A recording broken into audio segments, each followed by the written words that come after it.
All right, good morning. We don't get to say that often in CDHS, but we are having our meeting today at 11:30 a.m.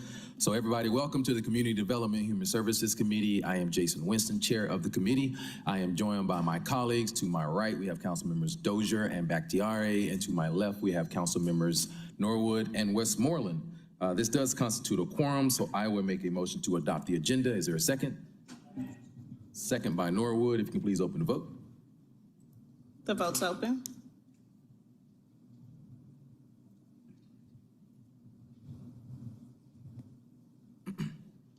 The vote's closed. 5 yeas, 0 nays. The agenda was adopted. Thank you. Colleagues, you've had a chance to look at the meeting minutes from our previous meeting, so I will make a motion to approve. Is there a second? I have a second by Bakhtiari. Please open the vote. The vote is open.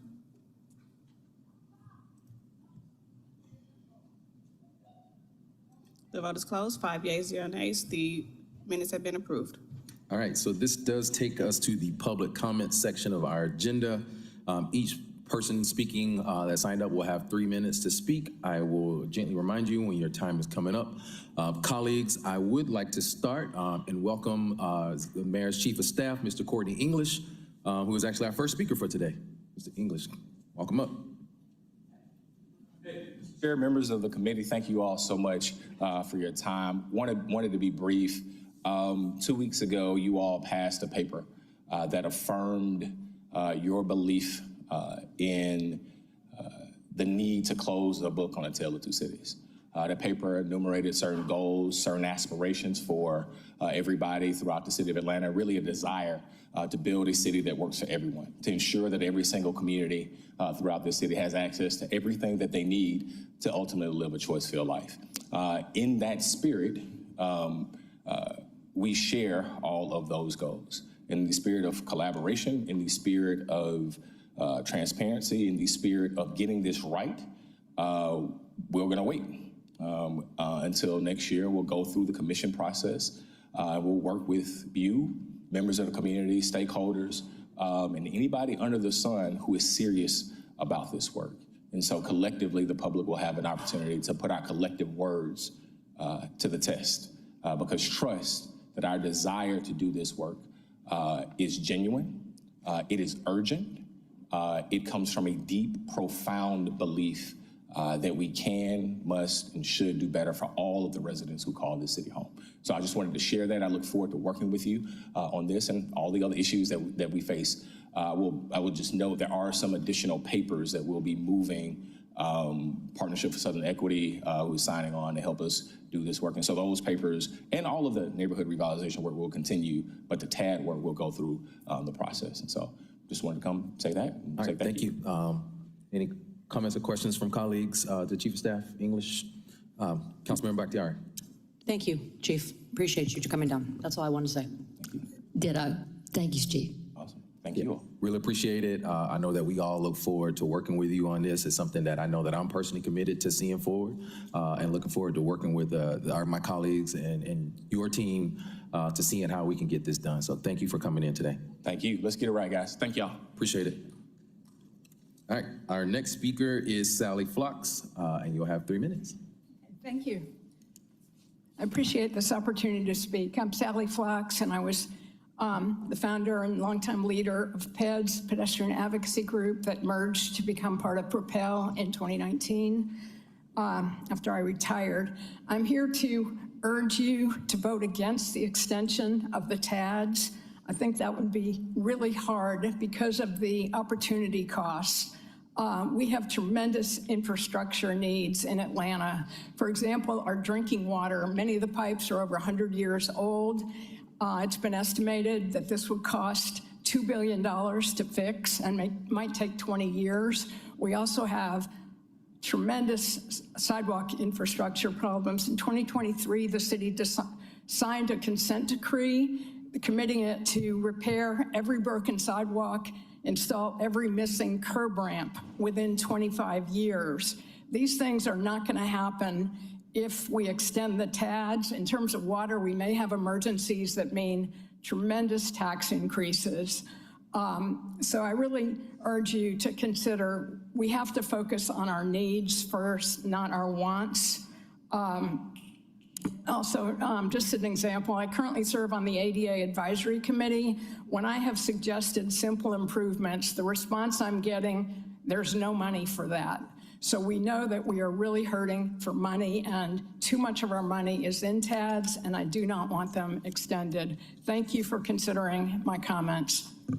All right, thank you very much. And I also see that several people are here to speak to the TAS. Also, feel free to make your comments heard today. If you didn't get the gist of the Chief of Staff's comment, Council will not be moving forward with any TAD legislation today or this year. So that is a desire of this council, is to continue working with our mayor and his team to work on this legislation. So with that being said, we're going to move on to... Celebrate. Hallelujah. All right.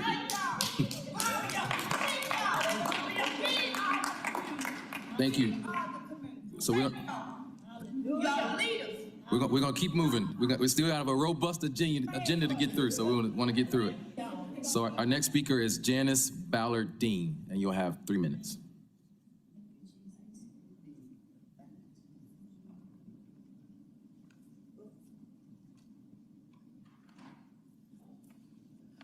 Good morning, y'all.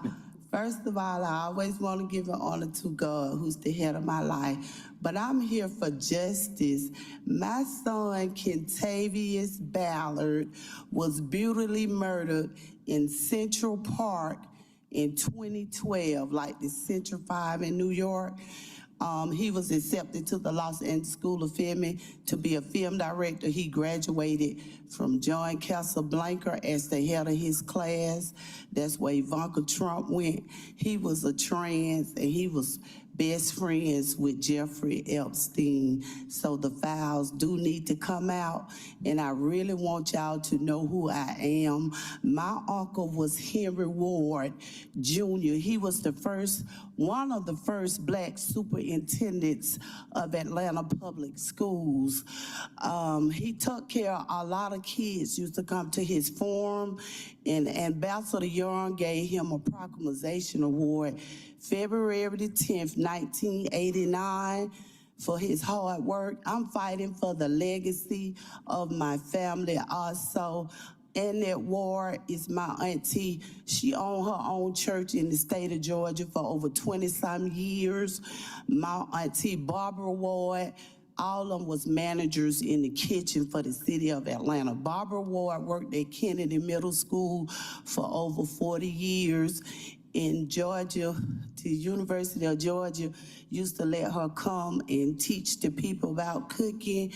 And my auntie Linda Ward and my mom, she didn't work in the kitchen. She was a bus monitor because she had to go back to her beauty salon. She owned her own beauty salon in the state of Georgia. Clara Ward for over 10 years. And she graduated from Apex Cosmetology School in the 70s. And I just want justice for my son, because the city of Atlanta, I've been fighting them for years to get justice. And I've been homeless for 6 years now, because my house, I had to move out because it had so much mold. I stayed there for 11 years, and it had so much mold, I had to move out. And I've been homeless. I've been sleeping in my car for 2 years. And it's a sad story, but true. You can always pull my story up at Kentavious, Kentavious Ballard, murdered, WSB News Channel 2. YouTube play. My children was college students, and I would like to fight for justice, not for just my son, but the legacy of Henry Ward Jr. And thank y'all for listening to my... Thank you, Ms. Dean. And if you want to hang out to the left over here, I'll get you some contact information in just a minute, but I'm going to go to our next speaker, Rodney McClins.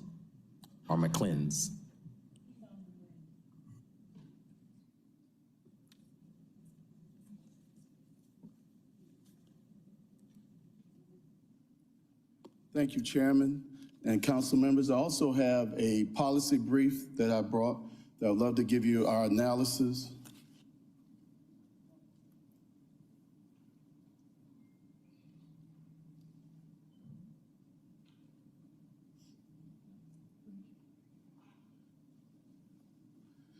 Thank you so much. The reason we wanted to give the council and the committee a briefing is because we're very concerned, and we're pleased on one hand that there was a hold on the decision-making on the TAD, but we're concerned about the commission that was proposed. This commission does not look like Atlanta. This commission does not look like the people. This is corporations. So it was a homogeneous committee comprised of large nonprofits and corporations that have been responsible for the displacement of thousands of people. So why would we not give the people the power? We're asking the council to look at the composition of that commission. That commission is the same commission that has been in leadership for over 20 years. And what did that give us? Council, that commission that's being proposed is not a progressive committee that reflects the diversity and the people that need a voice.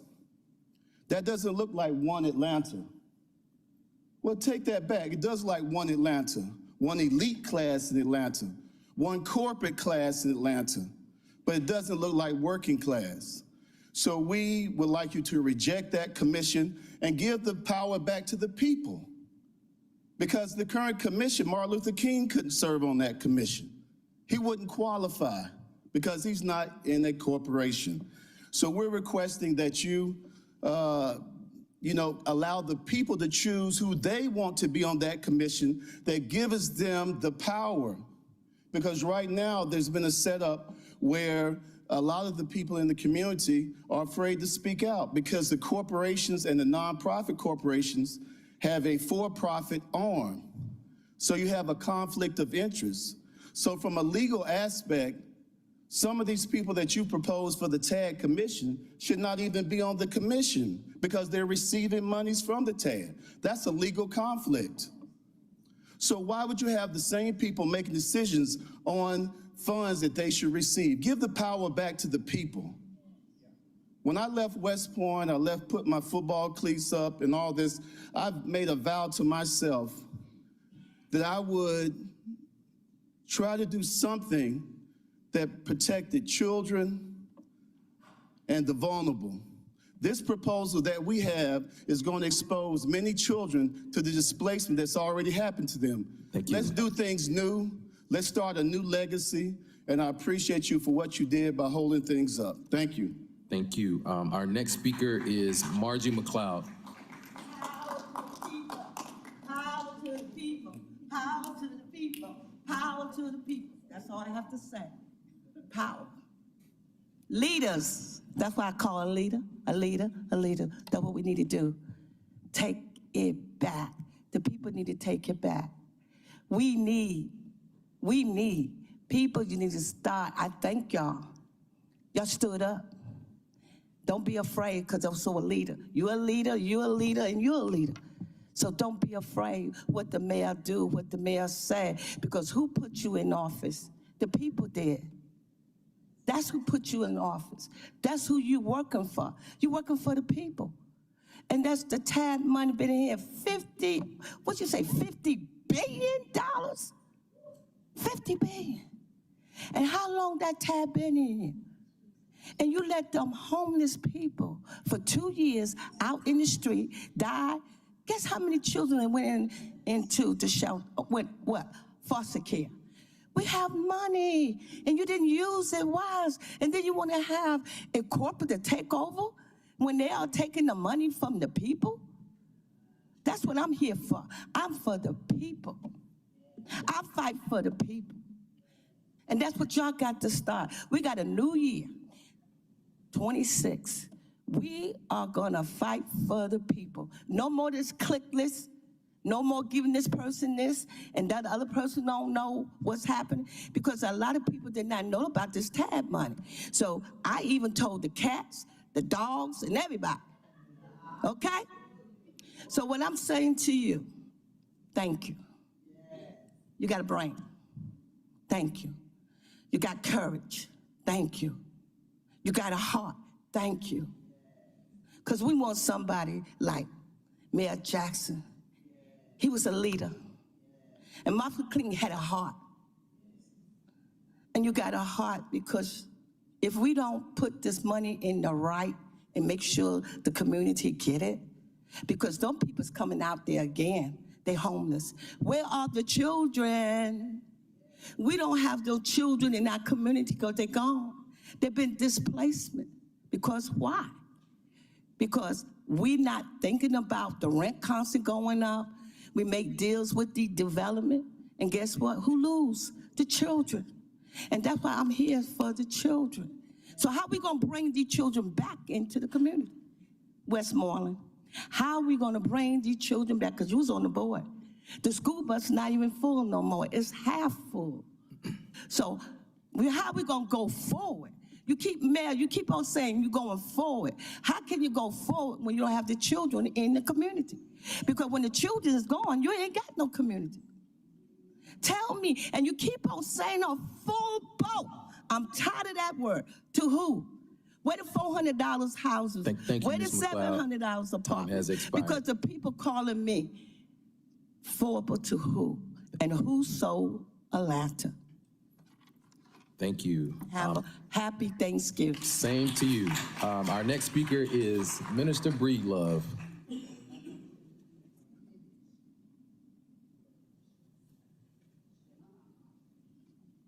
You have 3 minutes. Thank you. Greetings, you all. I do have a word for you all today. And the Lord said that he heard the cry of his suffering children. And the Lord is my shepherd, and I shall not want. We give glory to God and thank him for what he has done, and led you all mind to have a mindset to honor what is right. That many of our people and children that I worked in English Avenue community for a long time suffered. I used thousands of dollars to clean up those communities. Also buried children and older people, middle age. In the rain, I swept the streets at night, even when the headlights on my truck. Because when I fed the children, they had mosquito bites on their arms and legs. And I was running to so many organizations and churches. And I went to my hometown, who is the family of the late Madam C.J. Walker Breedlove. She's the first Black millionaire. I got with my family, and they gave me a lot of money to come back to this city and to do justice. But when I was arrested for a city code ordinance on somebody else's house, it wasn't even my home, I took that complaint, and I'm asking you all today to get together and give me justice. For over 23 years, I almost died.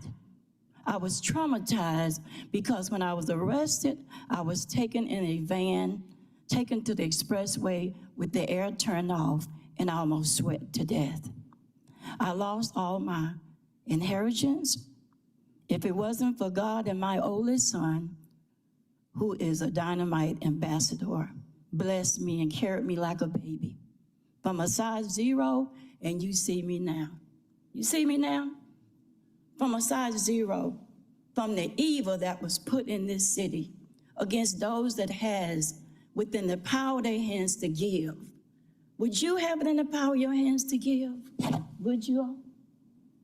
Give to the needy. Stop being like you're so high-minded and you're so rich that you can't help the poor. I'm a farmer's daughter, worked in the cotton fields for $6 a day, plied the mules in the field, but I'm here today to say that Jesus is alive and well. Thank you all for voting to do right toward this TAD money and give me justice as well. God bless you and happy Thanksgiving. Thank you. Our next speaker is Jody Williams. All right. Jody Williams going once, twice. All right. Juanita. Okay, we'll come back. Juanita McNeil. Juanita McNeil. All right. We'll move on to AJ Robinson. AJ, who I do not see AJ. All right. Dominique Winters.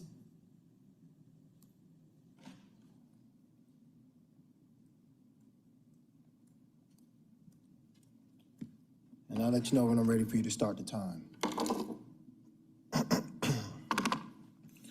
Alrighty, we can go ahead and start the time. Good day to the distinguished council of the city of Atlanta. My name is Dominique J. Winters. If you're not familiar with me, I'm America's first and only constitutional rights activist. And I'm here under Article 6, Clause 2 of the United States Constitution, under the Supremacy Clause, because there are some actions that may preempt the Supremacy Clause. And I'm gonna state by citing Atlanta, Georgia Code of Ordinances, also known as the Atlanta City Charter, Part 1, Charter and Related Laws, Subpart A, Charter Bill of Rights. And we're gonna go to Section 4, okay?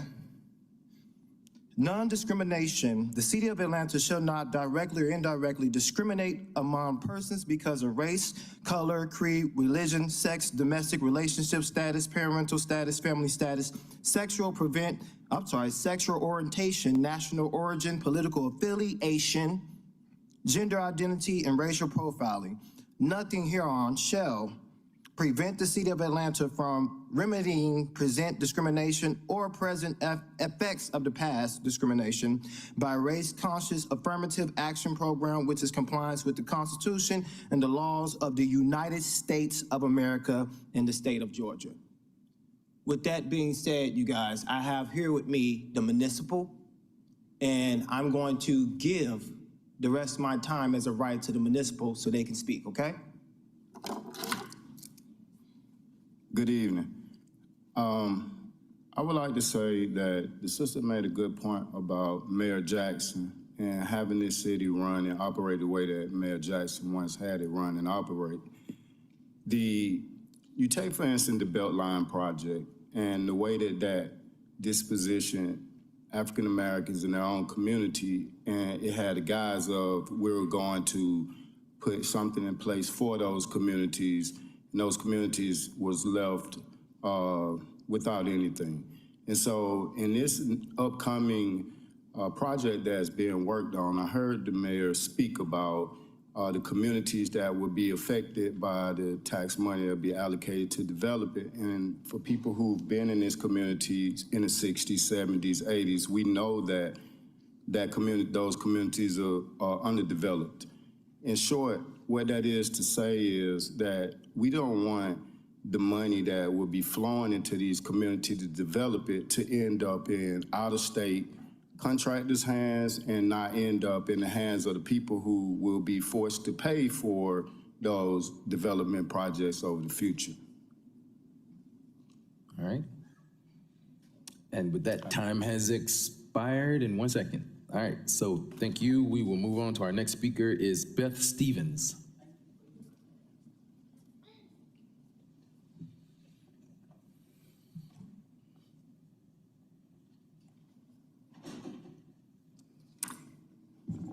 Hello, Chair Winston. Thank you, and thank you to the entirety of the CDHS committee for this opportunity to address you today regarding the Building the Beloved Community Affordable Housing Trust Fund and the legislation that City Council is considering. I understand that this legislation will be heard in the Finance Committee today, but I appreciate the opportunity to address you today and share some of our thoughts. My name is Beth Stevens. I'm the State and Local Policy Director in the Southeast for Enterprise Community Partners. Our Southeast office is here in Atlanta. We are a national affordable housing nonprofit intermediary. We support community development organizations on the ground. We invest capital for impact, and we build and manage communities ourselves in the Mid-Atlantic, and we work to advance housing policy at all levels of government, federal, state, and local. We know that stable, affordable housing is the foundation for healthy communities, educational success, thriving families, and economic mobility. Targeted local investments, such as affordable housing trust funds, are proven tools for creating and preserving affordable housing. There are over 780 local housing trust funds across the U.S.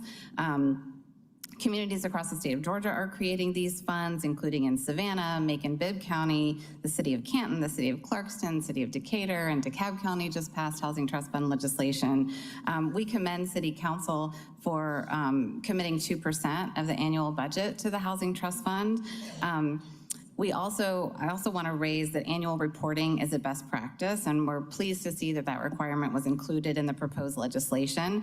In our state, the Savannah Affordable Housing Fund publishes a dashboard showing city investments, leveraged investments, activities, and impacts, and this dashboard is available on the city's website.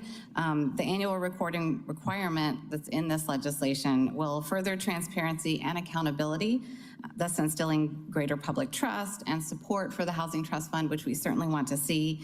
In our neighboring state of Tennessee, the Barnes Housing Trust Fund in Nashville also does an annual report every year that identifies the different units produced at various AMI levels. The city of St. Louis, Missouri has an Affordable Housing Commission that also releases an annual report to the community that summarizes their developments, programs, and services funded. So all of these reports are posted on the city's websites. Evaluations also go a step further than reporting. Those assess how housing trust funds are working and what can be done to strengthen the outcomes. Evaluations are different from reporting. They're done less frequently, such as every 5 to 10 years. So we encourage the City Council to consider evaluation requirements as well. Targeting, I also want to bring up that targeting much of these funds towards families living at or below 50% of the area median income will help ensure that every City of Atlanta resident has a safe, affordable place to live. Thank you for your time. Thank you. All right, thank you. And our next speaker, forgive me, I think it's either Jamel or Jamal Thompson.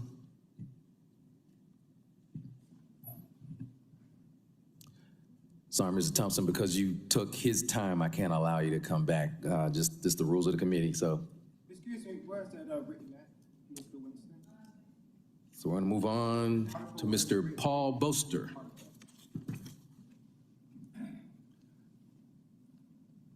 What's up, Paul? My greetings to my member council from Southeast Atlanta.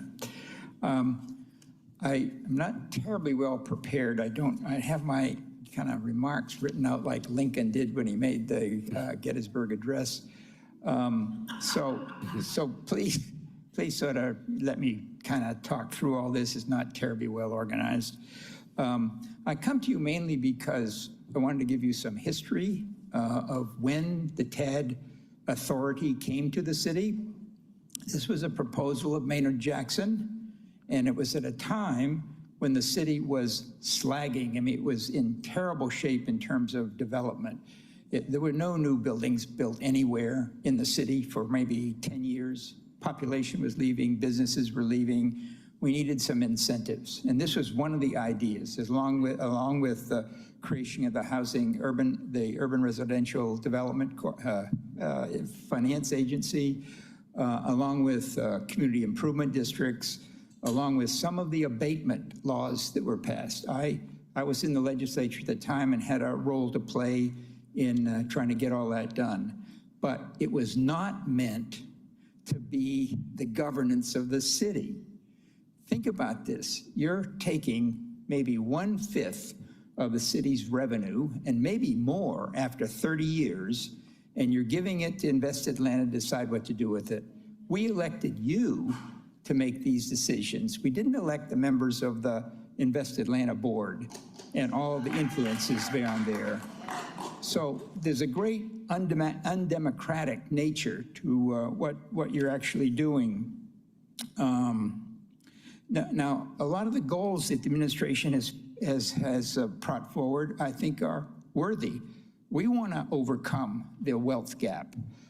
The problem is it's wealth gap in only a limited number of areas that somehow years ago you carved out some boundaries, and you can't seem to do much with that under the current law because that's fixed, and you're already already have 17% of the tax base that's in the TADs, and it's a limit of 10% going into the TADs.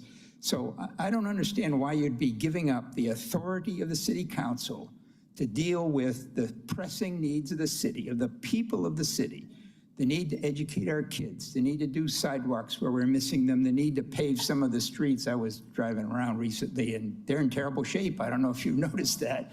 But all of the needs that this city has in order to be a great and wonderful city that all of us want, I don't think you should give up the authority to deal with that by giving all this revenue for a generation. We're talking a generation of wealth going to invest Atlanta. I mean, if we were at the federal era, we'd probably be talking about the deep state. Is Invest Atlanta part of that? Time has expired. Are we also doing this by executive order rather than through NPUs and hearings and other kind of opportunities for people to actually have a say? So it's undemocratic to do it as a cute kind of little move. We'll be able to circle back together. I'm sure you and I'll over talk Thanksgiving soon. break. All right. So thank you very much for hearing Thank you, from me. appreciate it. Next we have Nina Gentry. You have 3 minutes. Good morning. Councilmember Winston, he's my council member, and to other members of this committee, I thank you for your service. I was going to speak in opposition to the TAD extension. I will change my comments to say that I'm happy to hear the administration has come to their senses. But I believe you will see most of us back here once the new legislation or revised legislation is introduced, because to extend all TADs prior to the audit being able to be reviewed and digested by the community is irresponsible. Not all TADs that we currently have need to be, the area's boundaries need to stay the same. Some TADs need their boundaries changed. And this can only come through robust community discussion at the community level. And I would hope you would also, while I applaud Councilmember Norwood and Councilmember Bond for putting forth the commission, I agree with the former speaker where it does not look like the city of Atlanta. When I read the listing, I looked at it, with all due respect, as a nod squad. We need more public people or individuals on that. Back in the 90s, when I worked in Mayor Campbell's administration, and he passed the first infrastructure bond since Ivan Allen, he did put forth a bond oversight committee, which I staffed. And that committee was made up of people in the construction industry, environmentalists, and neighborhood individuals. And those individuals were able to review the plans put forth by the various city departments and actually propose changes and revisions that saved us money. That is what a commission or oversight committee should be doing. They should be working for the citizens of Atlanta. The citizens of Atlanta voted you in, not the corporations. If these TADs, when this comes through, one of the TADs, if it should be extended to reap the most wealth, is the billionaire developer of the Gulch. And that is not fair, considering they have already chosen to pay into the affordable housing fund rather than build affordable housing themselves. And that is not acceptable. I urge you to, and I'm sorry I'm over, I urge you to not extend any TAD until the audit is complete, can be reviewed by the citizens, and concerns about boundaries being revised occurs. Thank you very much, and thank you for your service. All right. Thank you. Our next speaker is Henry Jordan.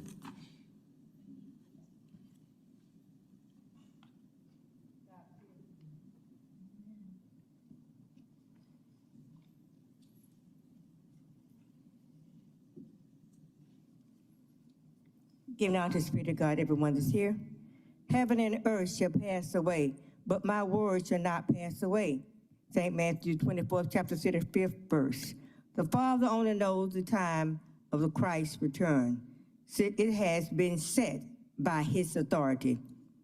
Truth shall spring out of the earth, and righteousness shall look down from heaven. Psalms 85th chapter, 11th verse. Truth crushed, the earth will rise again. Your truth will be crushed, and not God's truth. For my eyes are upon all their ways. They are not hid from my face. Neither is their iniquity hid from my eyes. Jeremiah 16, chapter 17, verse.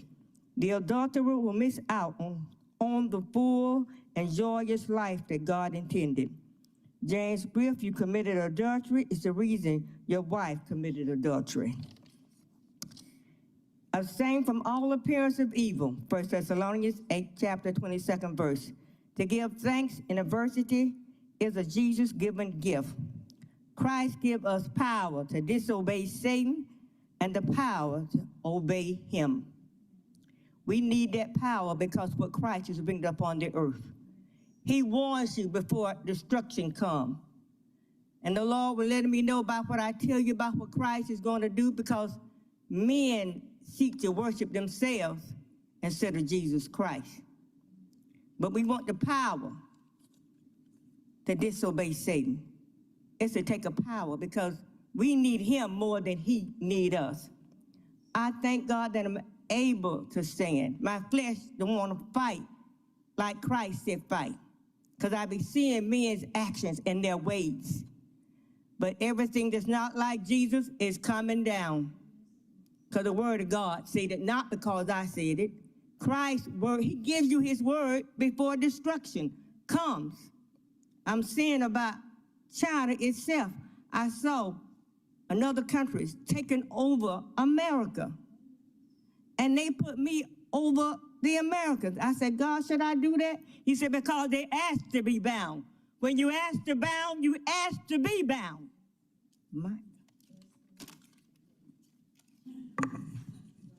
Thank you. And I did forget to acknowledge we've been joined by Councilmember Michael Julian Bond. Our next speaker is Jim Martin.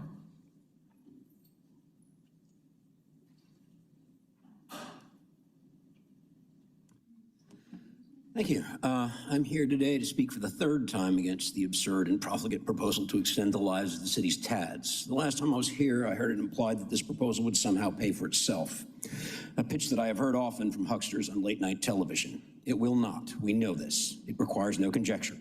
When a TAD is created, the future tax increment that will sequester is a projection. When a TAD is extended, the historical tax increment that will sequester is a certainty.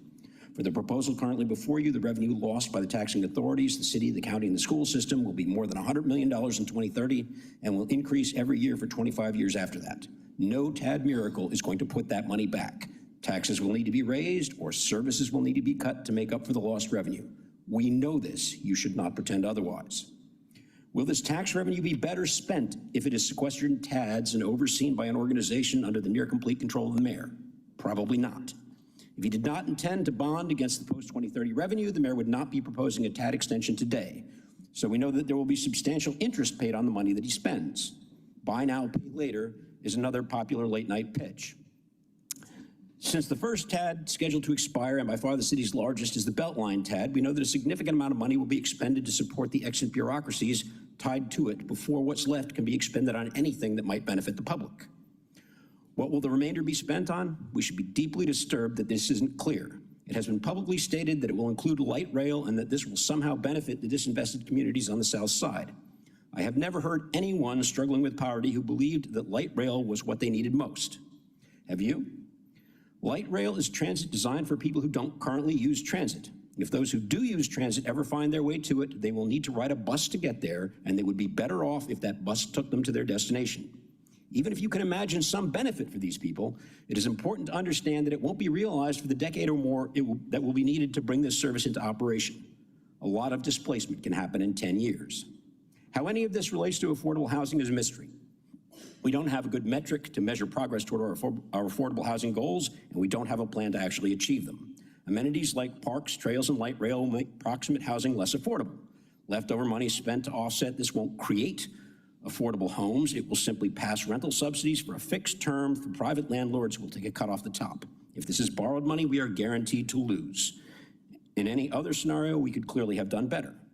I have heard the 2 Peachtree project funded by the Eastside TAD held up as an example of the good that might be done with a TAD extension. It is a far better example of what can go wrong if there is a TAD extension. On this site, $60 million of public funds were spent in the name of affordable housing, and no one has been housed. Tens of millions more will be required if anyone ever is. The proposed 134 affordable units could be purchased outright in an existing development for about half of what has already been spent. If this is a win for affordable housing, it is a Pyrrhic victory at best. Thank you. Thank you. And our next speaker is Stephen Imley. Sorry if I mispronounced your last name. It's okay, no one gets it right on the first try. My name is Stephen Imel. I'm a District 2 resident, and I'm here to, originally ask you guys not to vote yes on the TADS today, but as I'm sure most people in this room feel, we need a little more practice telling y'all how we feel about stuff. So, the legislation as it stands. I don't believe that the Oversight Committee for the TADS should be made up of people who generally don't have the interests of the working class in mind.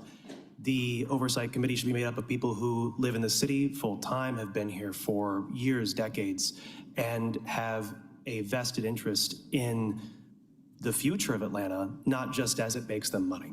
So I super appreciate y'all not voting on the TADS today. Thank you. All right, thank you. Next speaker is Matthew Nursey.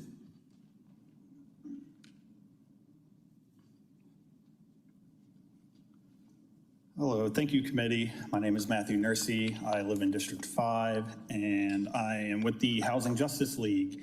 I originally was going to speak on the TADS as well, so I know we'll be back, and I can further explain our argument and position, but I'm really glad that it's being pushed back, and I'm also glad to hear that it sounds like Courtney said that they want to bring the community into the process. Really hope that's true, and rest assured we will be there to make sure that that gets done. Housing Justice League is not, we're not fully against TADS, right? In fact, in our 9-point policy platform for the city of Atlanta, our policy package for 2025, we call for the expansion and the scaling up of building of affordable housing, social housing. And one of the ways we propose to pay for that is TADS, right? But we prefer other methods first, I guess is what I'm saying. We don't understand why the city's so hesitant to use municipal bonds, for example. The county is losing out on millions and millions of dollars of poorly assessed new private developments that are coming in, and the city council can work with the county to properly assess those. So there's all sorts of funds that we can use, and it's also about the where and the how the TADS are put into place, right? And I think areas like the Beltline, those developments may not need as much incentives as, say, certain other areas. And traditionally, historically, the TADS here in Atlanta have left a lot of people out, and they've just been drivers for gentrification.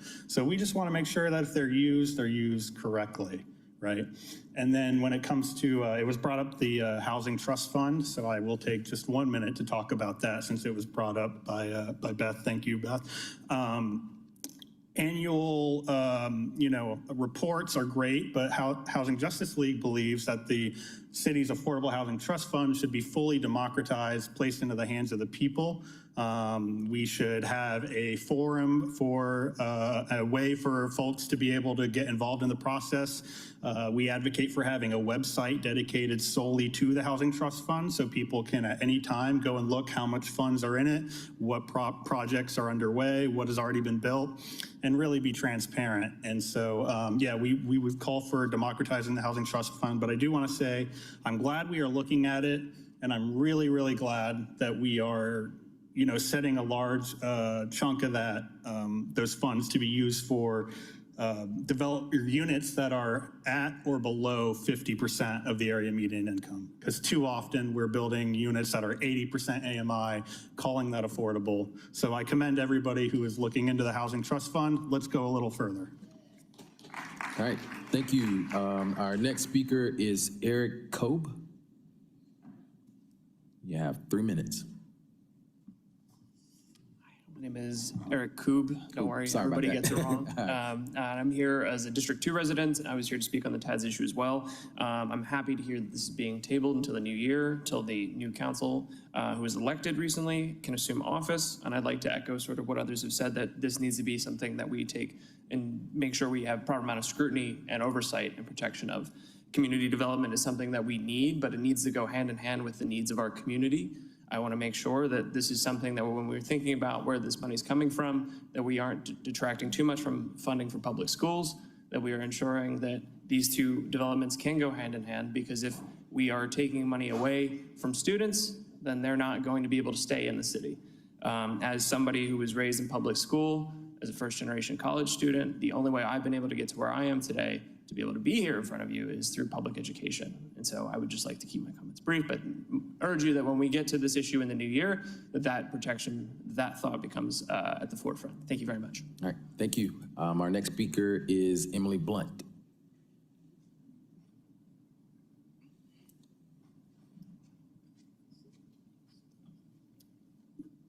Hi, council members. Thank you so much. My name is Emily. I'm also a member of District 2. I was here to speak on the delay of TADS as well. So, Look a little bit closer to the mic. Yep. sorry, it sounded really loud from here. I just want to echo what all of my colleagues have said so far. I think all of the points and arguments I was going to make have been well articulated. So I hope to see in the future maybe some more transparency guardrails and accountability measures. And I think that can only come from continued collaboration with the community to really ensure that these funds are going to good use and to things that will actually benefit the residents of Atlanta. So thank you. All right. Thank you. Next speaker, last name Center. I think I see Elizabeth, but I'm not sure. I can't see the, Elijah? Sorry, we don't yield time in the CDHS hearings. We just do it in our public hearing. So if you would like to speak, you got 3 minutes is yours. I suppose if I can't give it away, then I will use it myself. Well, I did come here to oppose the implementation, or rather the premature vote on the TADS, but I do thank the council for delaying that vote until the new year, until we all have more time to inspect the proposals for ourselves and decide and I would in that vein just echo what everyone before me has kind of said, that the needs of the community must be prioritized and there must be transparency. And obviously I'm no developer. I don't really understand how, this is this program is designed to work, or why it's it's being extended at such a, or it was proposed to be extended at such an early phase. But I think that's part of the problem, is that the average person is not aware of these TADs or what they do or how they function. And so I would just implore the council to keep that in mind and ensure that all aspects of the TADs are able to be easily digested by, the common folk of Atlanta, and that it is not some secretive proposal, under the table deal done by private developers and wealthy elites. So with all of that in mind, I thank the council for delaying this vote until the new year and until we all have more time to look it over. So thank you. All right, thank you. Next speaker is John Amon.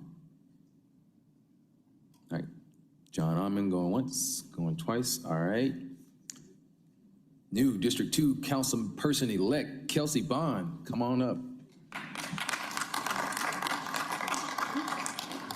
Hey guys, I had to rewrite my speech, as you might have expected. Hi everyone, my name is Kelsey Bond. I'm the incoming council member for Atlanta City Council District 2. I want to thank all the residents who came out today to share their thoughts, and to the mayor's office and this committee for listening to community pushback to delay this major decision until the next council term.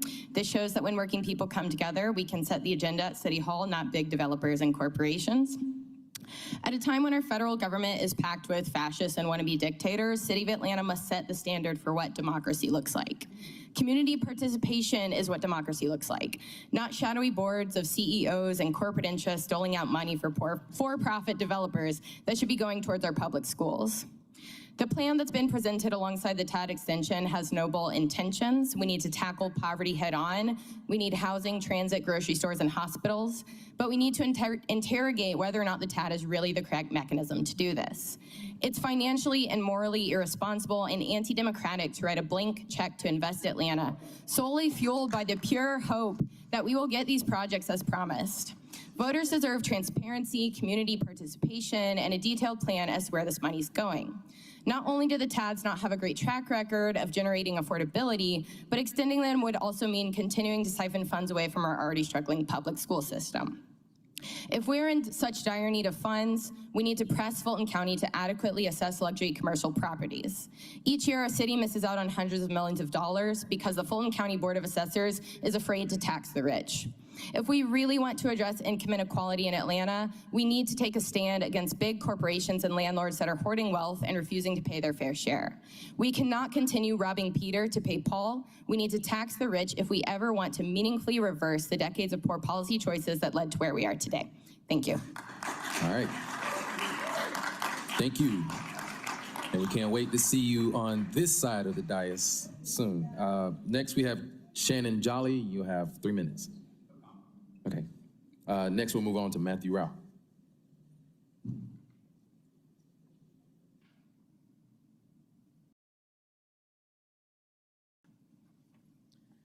Hi, I'm Matthew Rao. I chair Beltline Rail Now, an advocacy group, and I'm a resident of the newly reshaped District 4. And I'd like to thank you, the chair, the council, for your due diligence on the TAD extensions. I too have had to rewrite what I would have said to you today, but I think it bears repeating what others have said, that there is no reason that all of this has to be rushed. There is no reason that it all has to be done here in this room and not in front of the public at large. To extend all of the TADs, some of which don't expire for more than 20 years, all at the same time, is not urgent today. And we don't have to do that. You are a deliberative body. You are the ones responsible for how this will all be spent, and you should be asking questions after you receive that audit about how the TADs we have already performed. The only TAD that I can say I know something about is the Beltline TAD. It's the largest, perhaps most visible. If extended, it would raise billions of dollars. The original promise of the Beltline was to build light rail transit to connect 45 communities, 20 City of Atlanta public schools among them. If we're not going to do that with the future TAD, then there should not be a Beltline TAD.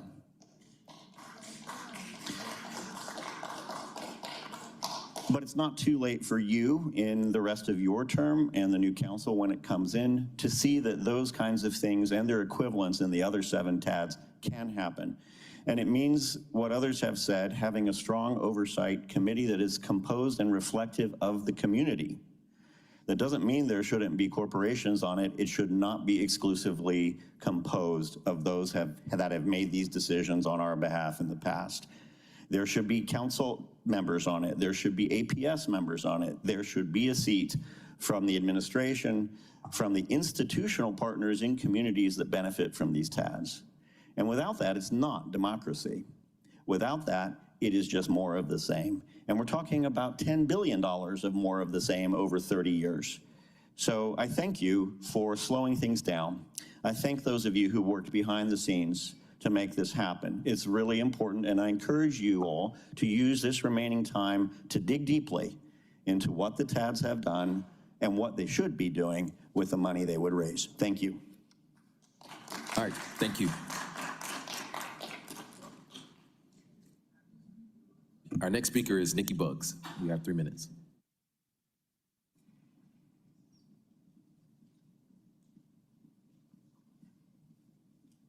Good afternoon. No, good afternoon. Mic was off. Good afternoon. What's happening? Okay. All right. So what I want to talk, I was going to actually talk about TAD as well, and I actually ditto what a great deal of the people said, so thank you for moving that back. This is really critically important. What I am confused about is the Community Development and Human Resources Committee stands for what? Within your description, we have comprehensive development and land use. Is that land confiscation? Is that land foreclosure? What does that actually mean? Because at the landmark, we're actually losing our home to predatory property investors.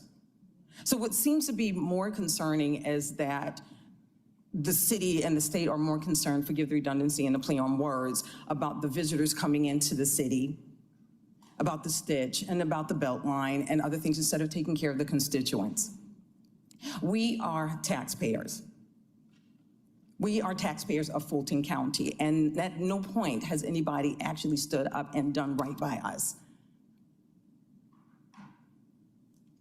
We need a government that's truly concerned about the constituents, about the people in Atlanta, about the state of Georgia. That's the truth of it. We get you made it back into your seats, and major congratulations on that. But you got there because of votes. You made it there because of votes. We are important. And again, this is not a personal thing. It really isn't. We have people that want to keep their homes. So right now, we have an autocracy. I stand with you. Thank you.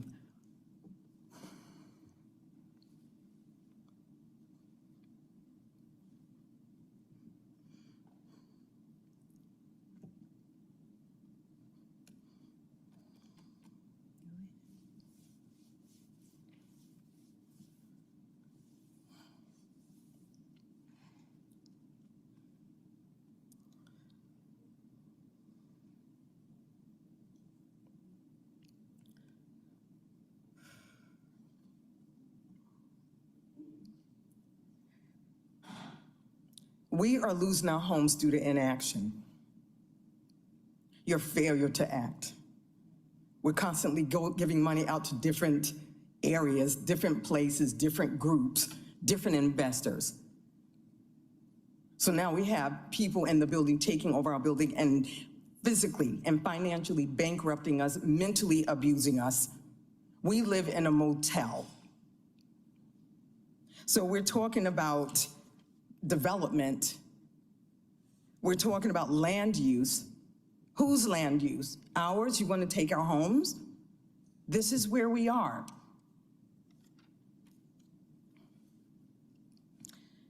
It appears that the city and state are more concerned about corporations, investors, the appearances, about money. Thank you, Ms. Buggs. Time has expired. Thank you. All right, thank you. Do the right thing. Do the right thing. Our last speaker for today is Mohan Pho.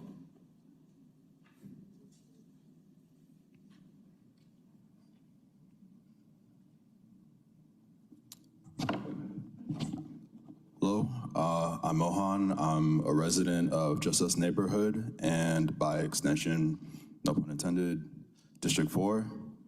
I just wanted to say that too often have public-private partnerships endorsed by TADS provided so much for corporations and private developers and too little for the people of Atlanta. I think that I, along with many, if not most others, would agree that public funds and resources should go toward the public and not private interests. So I just wanted to say thank you and happy Thanksgiving. All right, thank you, and happy Thanksgiving to all of our speakers for today. That does conclude our public comment, but I'm gonna go over to Councilmember Dozier. Thank you, Mr. Chair. I just want to thank members of the general public who came out to speak on the legislation that we've apparently tabled into the beginning of next year. I'm always appreciative of seeing members of the general public come before this body to tell us what we're doing wrong, tell us what we're doing right, and everything in between. I imagine I'll see many of y'all next week at next week's full city council meeting. But I do want to encourage you all to be sure to add to your calendars that Invest Atlanta meetings are public, and want to make sure that the concerns that y'all have shared are also on the public record, and not only the Invest Atlanta meetings, which are the third Thursday of every month, but at the TAD subcommittee meetings, which are the second Thursday of every month at 2:00 p.m., where specific projects are being discussed, being debated, and being confirmed for recommendation for the use of the existing TAD funds that we have today. And so I think it's always helpful to make sure your voices are in every room so that we make sure we're making the right decisions to the benefit of the public.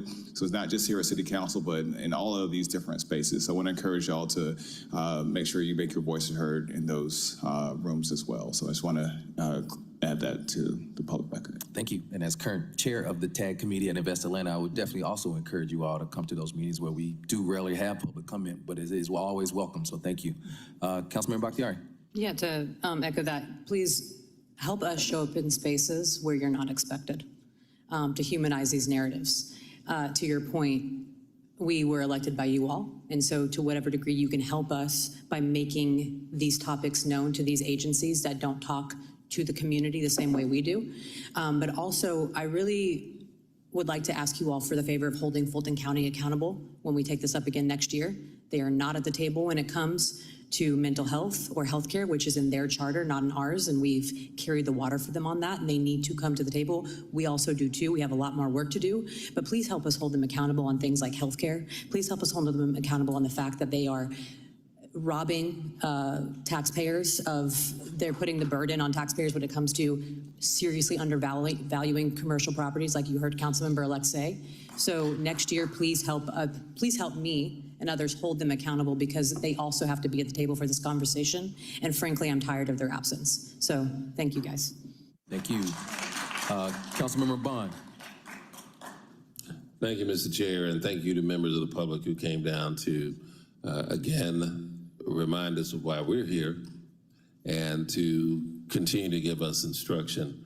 And I hope that you will continue to watch this issue with TADS and other redevelopment tools extremely closely. When I served in my first life at City Hall with Ms. Gentry back in the Campbell administration, TADS were new. They were from the West Coast, and they are remarkable tools for community investment and redevelopment. But a TAD is like a hammer. It can be a hammer in Jimmy Carter's hands to build housing for people and be positive, or it can be Maxwell's silver hammer. But it is the tool itself is a good tool. One of the things I want to also implore my colleagues, and I've said this from the mic many times over the last few months, and Ms. Gentry was there when we created it. When we created the Atlanta Development Authority, erstwhile known as Invest Atlanta, it was never supposed to be independent of the city of Atlanta. It was supposed to be controlled and dictated to via contract. The city council was not ceding its authority to another entity. It created an entity, the second time in Georgia's history, where you had a redevelopment agency and redevelopment authority underneath one roof, one umbrella. And it would be, when you create an authority of any kind, it becomes a state-level entity beyond the power of the city of Atlanta. That's why it needed to be controlled through a contractual relationship where the city of Atlanta controlled the appointments on the board along with the school system in the county and the other appointing agencies, but dictated an agenda for that authority for its behavior and its accountability. Somewhere since 1990s, I guess 8 or 9, I'm sorry, 97 or 98, it has fallen away. The city and the Development Authority have fallen away from using a contract and using a intergovernmental agreement. An intergovernmental agreement suggests that there's parity between the parties. As the author and creator of the Atlanta Development Authority, there was never supposed to be parity. It was always supposed to be a dictated to relationship so that the Atlanta Development Authority could use its vast powers and ability for the benefit of Atlanta citizens. So in your advocacy for more accountability, for more transparency, and congratulations, Councilmember-elect Bond, you've got a great name. But as you come on board, we need to return to that practice to resolve these issues. And not all TADs are created equal. The West Side TAD, I know, has a community board that, I created the West Side TAD that has the community at the table. It's not the case with all of them. And some of these other entities that exist in Atlanta, the school board included, they have long-standing issues that have placed them where they are today. 25 years ago, against every actuarial projection of population, they went on an unprecedented building program. Some of you all might remember that. So their financial issues and why they wound up where they are is longstanding. They didn't get here overnight. And so just to wrap up, we need the community at the table. The conversation around TADS should have remained community-based because that's what was its original intention. And I look forward to working with you and proud to work with Ms. Norwood on making sure we've got the audit. If the legislation needs to be amended to include others who should be at the table, always remember, whenever you're facing an issue at City Hall, this stuff is written on paper, not on stone. So it can be amended and made more flexible and accessible to the public because we're your representatives. And so we're working on your behalf, and I'm glad to get the input from the public to make sure that we're doing the job that you have sent us down here to do. And so with that, happy Thanksgiving, and I'll conclude my comments. All right, thank you, Councilmember Bond. And before we move on, I just want to add one other point to this discussion. I know there's been a lot of talk about what the extension or possible extension of TAD does to Atlanta Public Schools and Fulton County. Keep in mind that their involvement in this is independent of what the city and council decides to do. So make your voices heard to your school board representatives as well as your Fulton County commissioners about how you see them being part of this discussion as well. So I'll just leave it there, and then we're going to move on with the rest of our agenda. So colleagues, we do have one presentation today, but if you will allow me, I'd like to change to do our communications first. We'd like to proceed with that. Section G, Communications, 25C0129, a communication from Council President Doug Shipman appointing Ms. Tamara Jones to serve as a member of the Atlanta Urban Design Commission in the Architect 2 category. This appointment is for a term of 3 years. Ms. Jones, how are you? Very well, thank you. Good. If you don't mind just telling us a little bit about yourself and why you're interested in this appointment. Ooh, I wasn't ready to speak. My name is Tamara Jones. As noted up on the board, I am an architect. I got a master's degree in architecture from Georgia Tech. I have worked in architecture and urban planning over the years, worked with Ms. Nina Gentry for quite some time on a variety of different things that were city and NPU related. I have served on neighborhood organizations. I have served on a lot of task forces. I have served as an elected school board member. I really am passionate about the design of the city, the role that Atlanta Urban Design Commission can play in some of this community development, because I think there are opportunities that we're not using as far as that's concerned. And I like architecture, development, and design. Thank you. Thank you. Any questions, comments from colleagues? Got a motion to approve by Dozier, second by Westmoreland. If you can please open the vote. The vote is open.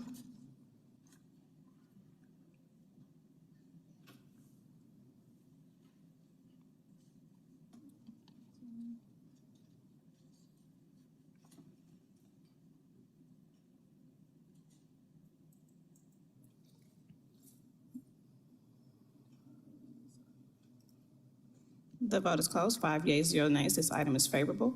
Congratulations, and thank you for your willingness to serve on this commission. Thank you so much for letting me serve. Mr. Chair, if there is no objection from the committee, may we go to the communications that are underheld? Please proceed. Item number 17, 25C0068, a communication from Tanya Greer, County Clerk, to the Fulton County Board of Commissioners, submitting the appointment of Mr. Jeff Mulvey to serve as a member of the Beltline Tax Allocation District Advisory Committee. This appointment is for a term of 2 years. Mr. Mulvey, if you don't mind coming to the podium, telling us a little bit about yourself and why you're interested in this position. Sure, thank you, Council. Thanks for having me down this afternoon. As you mentioned, my name is Jeff Mulvey. Let's see, I'm a longtime resident of Fulton County, of the city of Atlanta, and then most recently, actually, the Beltline TAD, an appropriate day to come down and join you all.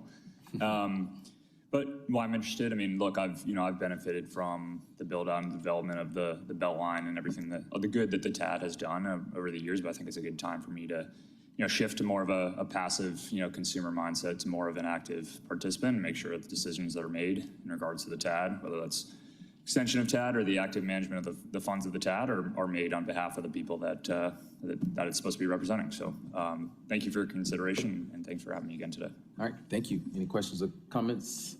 Seeing none, I'll make a motion to approve. Is there a second? Second by Westmoreland. Can you please open the vote? The vote is open.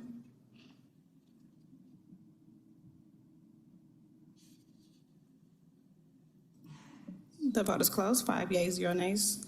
This item is favorable. Congratulations. We appreciate your continued service with the city. Yeah, thank you all. That takes us to item number 28, 25C0105, a communication from Mayor Andre Dickens appointing Ms. Bentina Terry to serve as a member of the Atlanta Housing Authority Board of Commissioners for the City of Atlanta. This appointment is for a term of 5 years. Hi, Ms. Terry. Good afternoon. Do you mind telling us a little bit about yourself and why you're interested in this position? Yes, my name is Bentina Terry. I am President and CEO of Southern Link, which is a subsidiary of the Southern Company. I have been engaged with the city for quite some time since I first moved back to the city after being away. I served on the Beltline Partnership Board. I served on the Beltline Board, Grove Park Board, and what all those things have in common is housing. And actually at Southern Company, you really can't talk about the cost of electricity without talking about housing. They go hand in hand. And the affordability of that housing and the affordability of electricity are very, very important to me individually as well as to me in my corporate capacity. All right, thank you. Move approval. Kind of motion to approve by Westmoreland. I will second. If you can please open the vote. The vote is open. The vote is closed. 5 yeas, 0 nays. This item is favorable. Thank you for your service to the city. Thank you. That takes us to item number 34, 25C0120, a communication from Mayor Andre Dickens appointing Mr. Matthew Cartledge to serve as a member of the Atlanta Urban Design Commission in the Landscape Architect category. This appointment is for a term of 3 years. Thank you. Mr. Cartledge, you mind telling us a little bit about yourself, why you're interested in this position? Yes, good afternoon, everybody. My name is Matthew Cartledge. I'm a landscape architect here. I graduated from the University of Georgia with a Bachelor in Landscape Architecture, and I am also a licensed landscape architect in the state of Georgia for several years now. I am excited to serve on this board and contribute to the overall design capacity of the city and ensuring that the city continues to be a beautiful and well-designed place to live. Thank you. I will make a motion to approve. Is there a second? Second by Norwood. Can you please open the vote? The vote is open.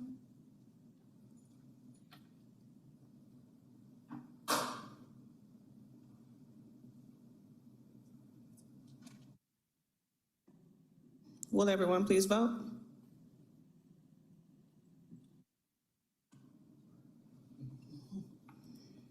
The vote is closed. 4 yeas, 0 nays. This item is favorable. Thank you. We appreciate your service.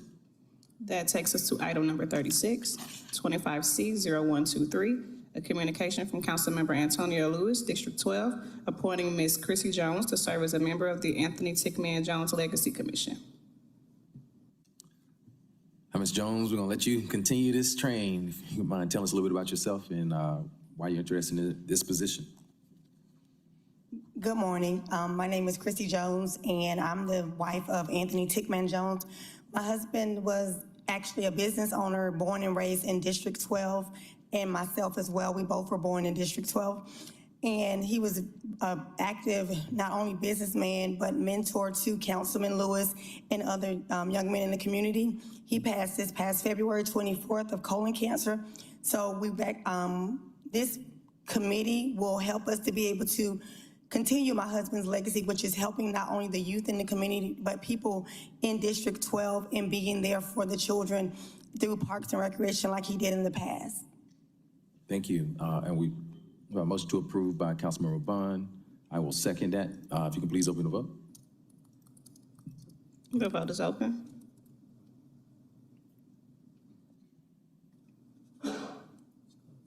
The vote is closed. 4 yeas, 0 nays. This item is favorable. Thank you. And we look forward to the work of this commission. Thank you so much. That takes us back to our presentations. All right. So colleagues, we will have an Atlanta Continuum of Care quarterly update 1st of next year. So we're going to move on to our Department of City Planning quarterly update. I think we have Ms. Janisa Elias.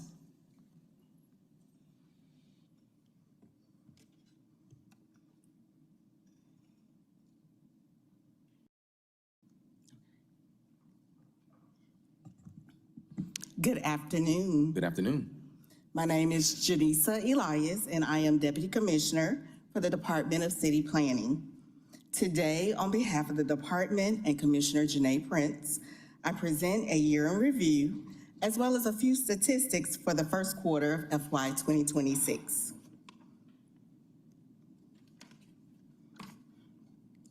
Designing for the future. The Office of Design is committed to responsibly planning for the future while educating the community at large about the city's history and present opportunities. It continues to move Atlanta forward by envisioning and drafting a city built for the future while ensuring a city of opportunity for all. This year, Plan A, the city's award-winning comprehensive development plan, was honored by the Georgia Planning Association and received the award for outstanding public involvement. Additionally, staff from the Office of Design, Office of Zoning and Development, and the Office of Commissioner presented Neighborhoods at the Urban Core of Comprehensive Planning and Zoning during the Fall 2025 GPA Conference. It highlighted the extraordinary outreach techniques and active engagement from the city's neighborhood planning units, which achieved positive public involvement results for Plan A and Zoning 2.0. Professional planners recognized by the American Institute of Certified Planners attending this session received a 1-hour required equity credit for certification maintenance.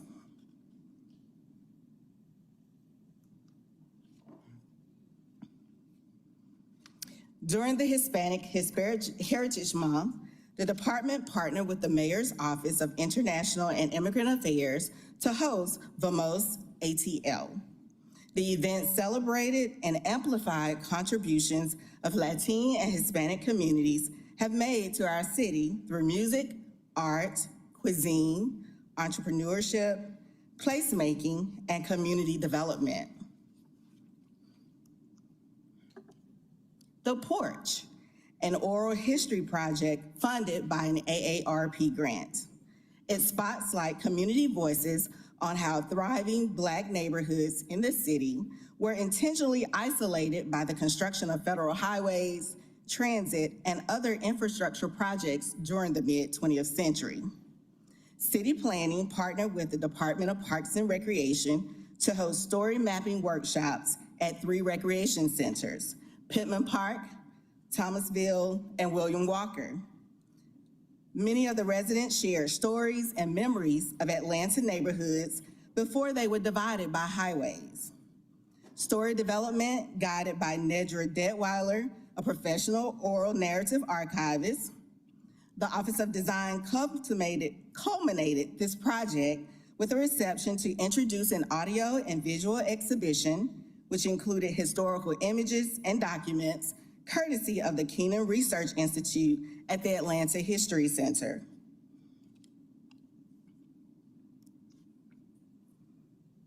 Breaking Barriers, Building Futures is a multi-year partnership with the Atlanta Design Festival. A panel of 4 African-American women architects spoke about their work, highlighting their experiences, challenges, and aspirations in the industry. Just a little note, African-American women only make up 0.04% of the United States architects. The department, in collaboration with the Mayor's Office, hosted Mayor Dickens College Night at City Hall. It was for undergraduate and graduate college students and university-bound junior and senior high school students. Nearly 140 students attended. The evening showcased careers in planning, design, and community development. It featured interactive activities, networking, and conversations with Mayor Dickens and other city leaders.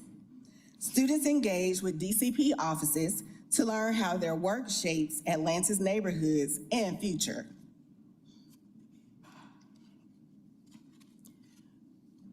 Preserving Atlanta's history continues with the city's commitment to develop a park and memorial at the former Chattahoochee Brick site and trail along the Chattahoochee River, known as the Riverlands Project. Earlier this month, lead consultant Scape and its project team conducted a site tour of both the Chattahoochee Brick site and Riverlands site. The site visits were followed the next day with an open house held at the English Park Recreation Center. There were approximately 100 people participating. It introduced Scape as the lead consultant, in which they provided an overview of the planning and design processes, as well as set expectations for public engagement. DCP leading the way for transformational development. The Office of Zoning and Development within the Department of City Planning is the regulatory agent which ensures an effective and ethical government with respect to land use entitlements that legally designate the use of the built environment and create opportunities for all within the city. It is an office that debuts what is to come in the city. One of the major activities OZD has been focusing on, they continue to leverage brownfield grant funding to transform several sites into community assets. The remediation work is supported by the EPA Brownfields grants and is critical to the Chattahoochee Brick and Atlanta Riverlands project. To date, EPA Brownfield grants have yielded approximately 100 assessments covering about 654 acres, which have led to approximately 1.1 million square feet of renovated and or constructed spaces after the assessments.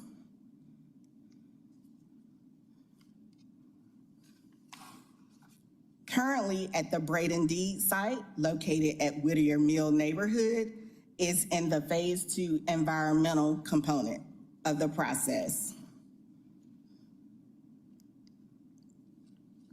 The department also administers the Brownfields Revolving Loan Fund, which provides loans to private property owners and grants to nonprofits to remediate their respective environmentally challenged sites. And today you see on the screen the statistics regarding the Revolving Loan Fund. An example of such is 105 McDonough Boulevard, located in South Atlanta neighborhood, NPUY, where approximately $843,000 has been invested. Via these brownfield grants and loans, development cost is reduced by generating environmentally clean sites that make way for new housing. City planning is the gateway for the development in the city. For fiscal year 2026, first quarter, the office has processed 1,406 multifamily housing zoning applications and 41 single-family zoning housing applications. Building Atlanta's future. The Office of Buildings is another regulatory office within the Department of City Planning, which ensures one safe city by enforcing and inspecting the built environment in accordance with all applicable building and trade codes in an effective and ethical manner. The office also provides insight as to the construction activity occurring in the city. The map that's shown before you at this time is a heat map that reflects the intensity of construction activity throughout the city.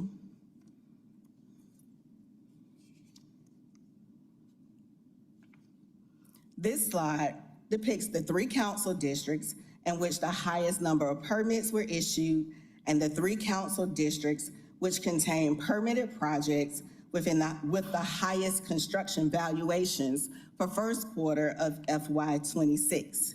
These numbers are inclusive of commercial, light commercial, residential, and express work streams.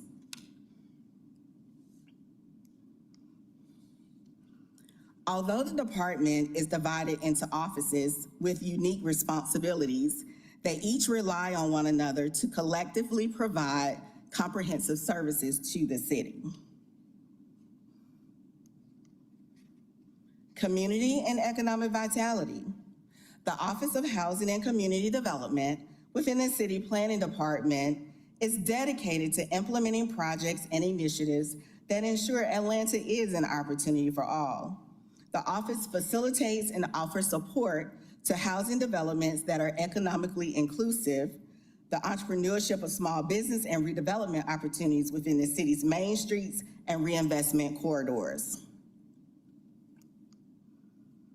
The Martin Luther King Jr. District is the most recent corridor added to the Main Streets program.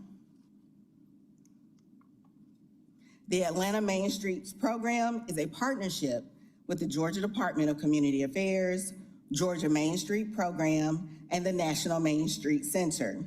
Main Streets is an economic development program that supports community-driven revitalization and reinvestment in neighborhood business districts. Shown above is the location map of the existing Main Street districts in the city of Atlanta.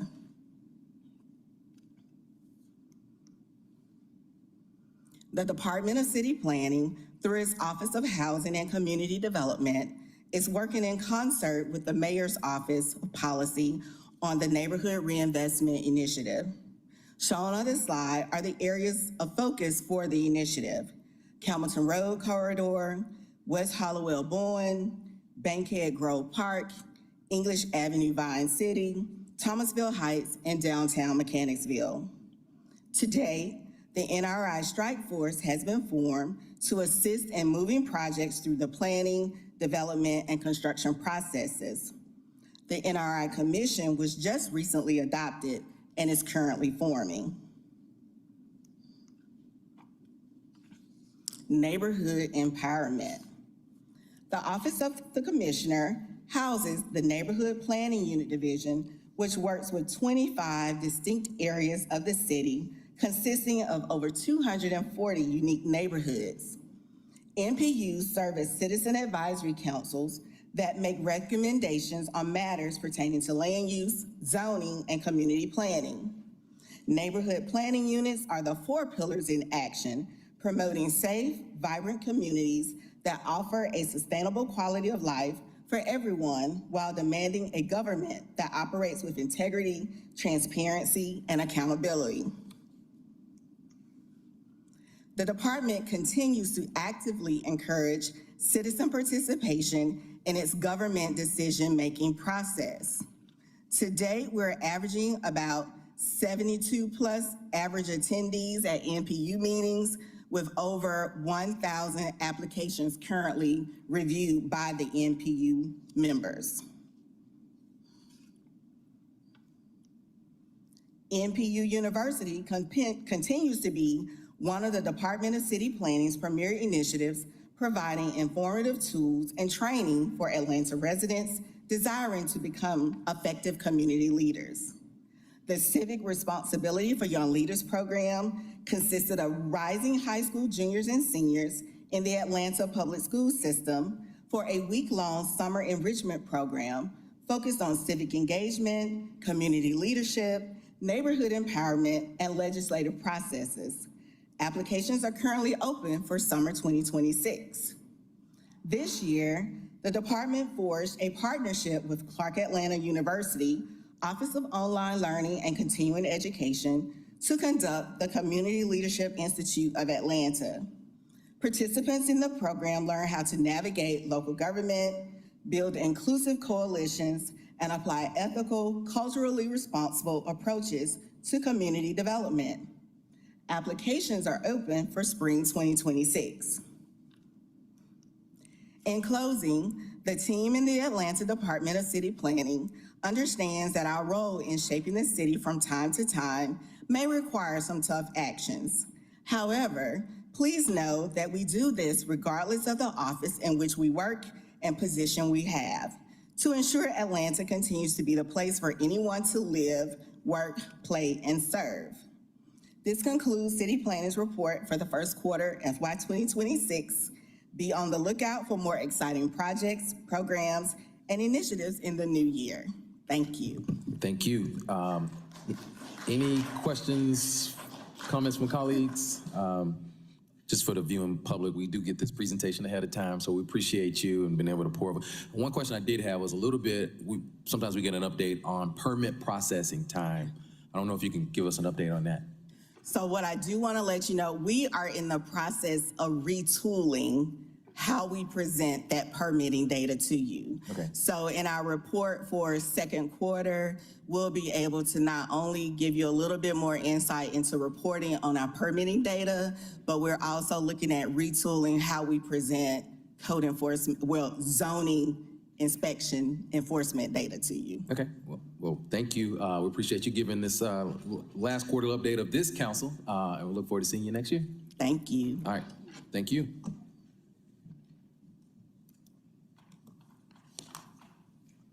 So this does take us to our regular agenda, as we've already covered our communication items. So we'll start with item number 2. Item number 2, 25-01651, an ordinance by Community Development Human Services Committee to amend ordinance 25-01389, adopted by the Atlanta City Council on August 4th, 2025, and approved per City Charter Section 2-403 on August 13th, 2025, to correct the funding information and other purposes. Mr. Young, sorry. Good afternoon, council members. Doug Young, Director of the City of Atlanta's Office of Design and the Department of City Planning.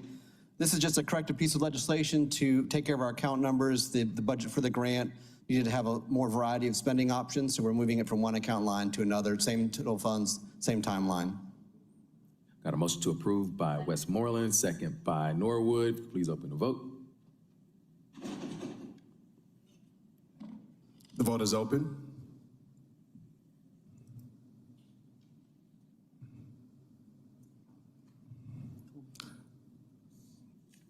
Will everyone please vote?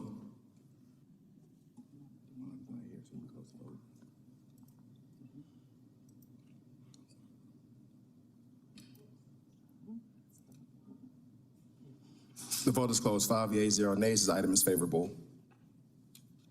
Item number 3, 25-01652, an ordinance by Community Development Human Services Committee to correct ordinance 24-01263, adopted by the Atlanta City Council on June 3rd, 2024, and approved per City Charter Section 2-403 on June 12, 2024, authorizing the City of Atlanta to enter into a memorandum of understanding with LEAD Incorporated by correcting the legislation to include additional language for clarity of the baseball fields referenced in the MOU on behalf of the Department of Parks and Recreation and for other purposes.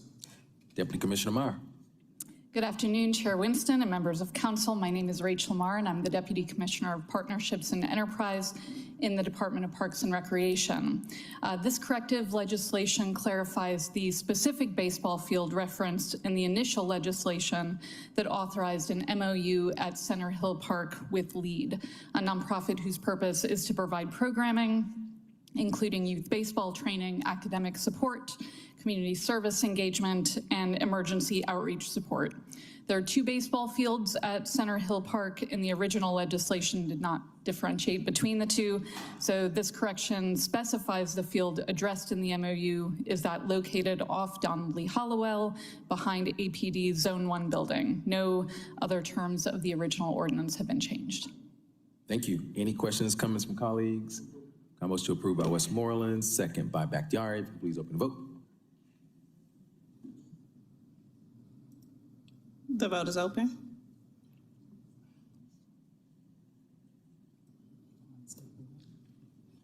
The vote is closed. 5 yeas, 0 nays. This item is favorable. That takes us to item number 4, 25-01653, an ordinance by Community Development Human Services Committee to correct 25-01339, adopted by the Atlanta City Council on June 16, 2025, and approved as per the City Charter 2-403 on June 25, 2025, without signature by operation of law, waiving section code listed to correct the zoning designation to R5 and for the purposes. Thank you, colleagues. This was just a minor change to put the correct listing in there and to add a property map. So I'll make a motion to approve. Second by Norwood. Can you please open the vote? The vote is open.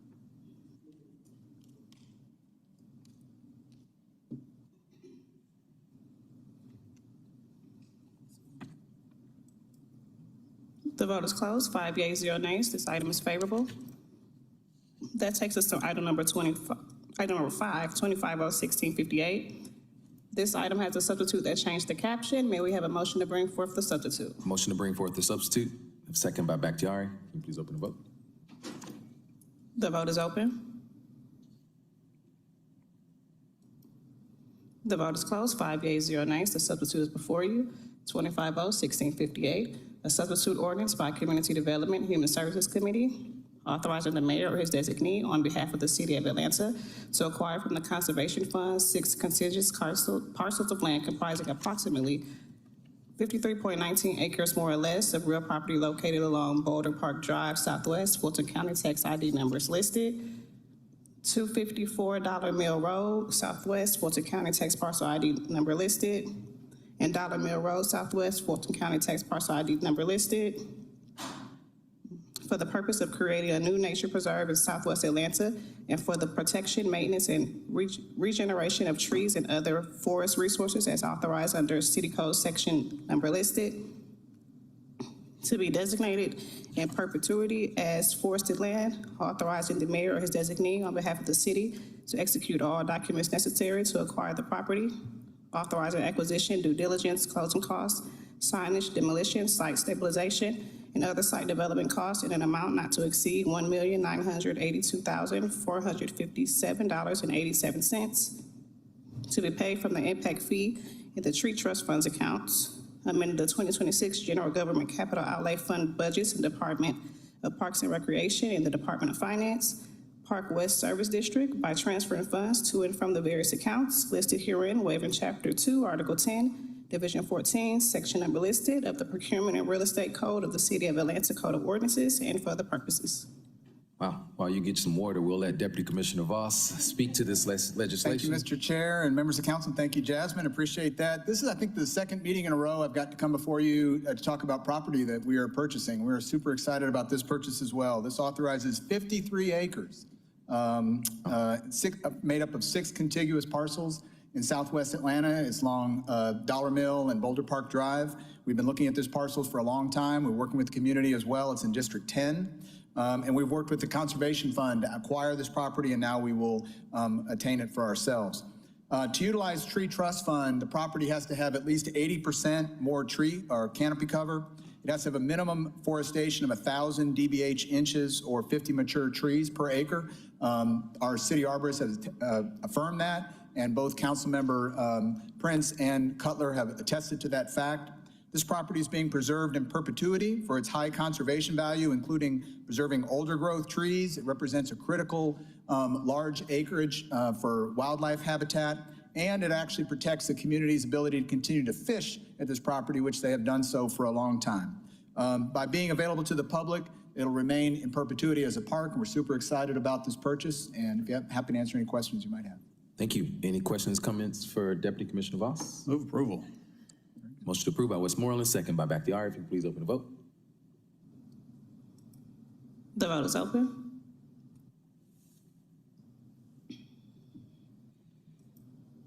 The vote is closed. 5 yeas, 0 nays. This item is favorable on substitute. Thank you. All right, thank you. Move on to the next item. That takes us to item number 6, 25-0-1673.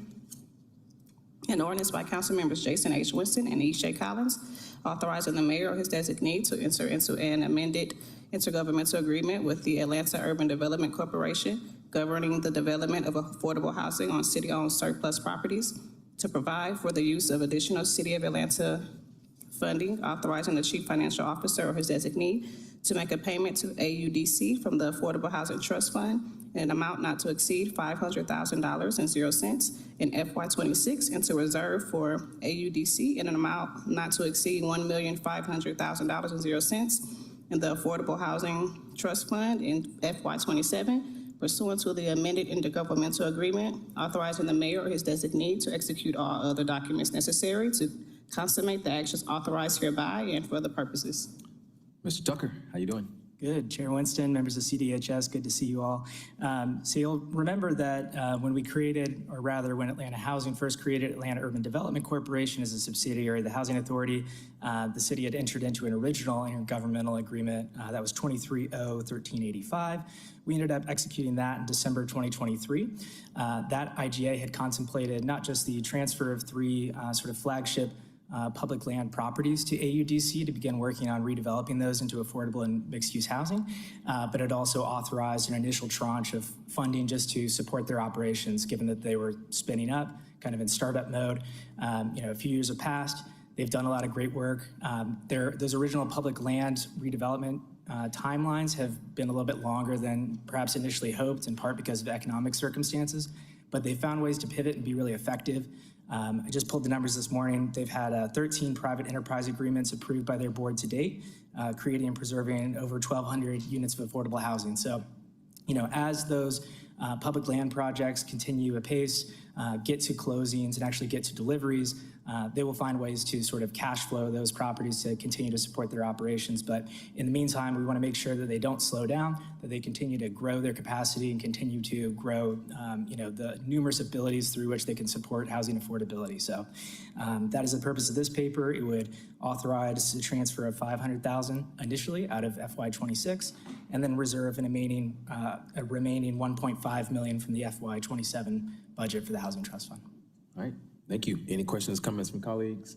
Seeing none, I will make a motion to approve. Is there a second? Second by Councilmember Dozier. If you can please open the vote. The vote is open.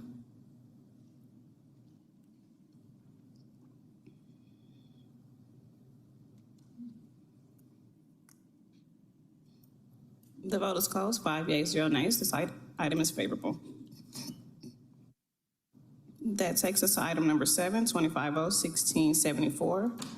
An ordinance by Council Members Jason H. Winston and Ishay Collins authorizing the mayor or his designee to enter into an intergovernmental agreement with the City of Atlanta Urban Development Corporation to facilitate a term loan from Truist Bank to AUDC in the principal amount of $10 million and 0 cents, and support AUDC in connection with the implementation of the Affordable Housing Strike Force, focused on expediting the development of affordable housing on publicly owned land, authorizing the mayor or his designee to execute all other certificates, documents, and agreements necessary to consummate the transactions here authorized hereby.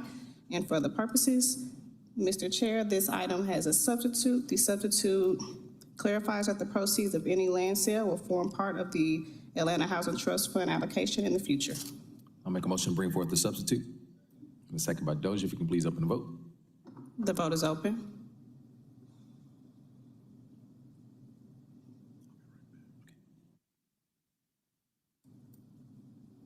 The vote is closed. 5 yeas, 0 nays. The substitute is before you. Ms. Ellison.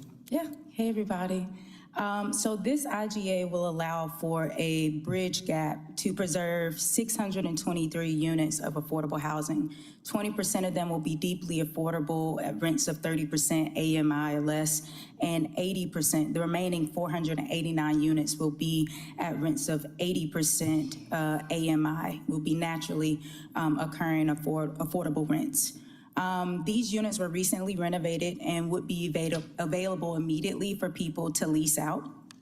And this bridge loan will help close just a $10 million gap after an investment of $90 million to preserve these units.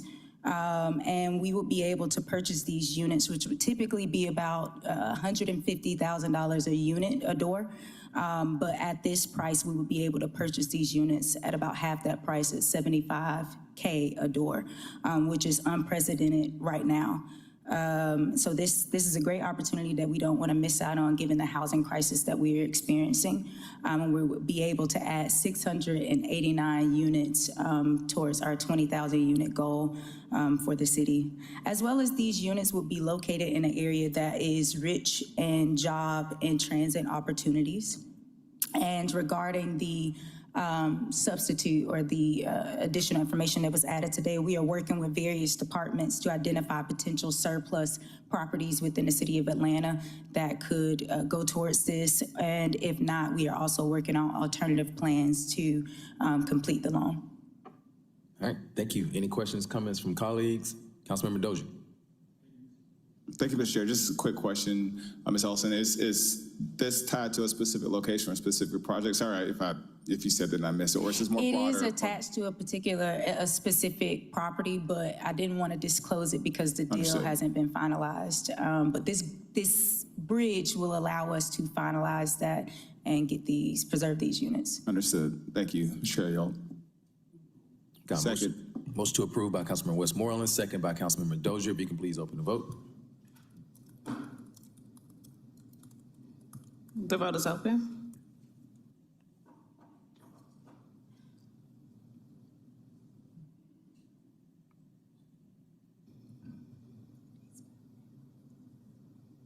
Will everyone please vote? The vote is closed. 6 yeas, 0 nays. This item is favorable on substitute. Thank you. Thank you. That takes us to item number 8, 2050-1675, an ordinance by Councilmember Jason H. Winston waiving the competitive source selection provisions contained in Section 2-1187 of Article 10 of the Procurement and Real Estate Code of the City of Atlanta Code of Ordinances, as well as any other conflicting code provisions, to authorize the mayor or his designee to execute the Second Amendment to Special Procurement Agreement number listed, Community Development Software with Benovate, on behalf of the Department of Grants and Community Development, to extend the term of the agreement for a period of 364 days, effective January 31st, 2026 through January 30th, 2027, in an amount not to exceed $48,000.00. All contracted work shall be charged to and paid from the account numbers listed herein and for the purposes. Thank you. Any questions or comments?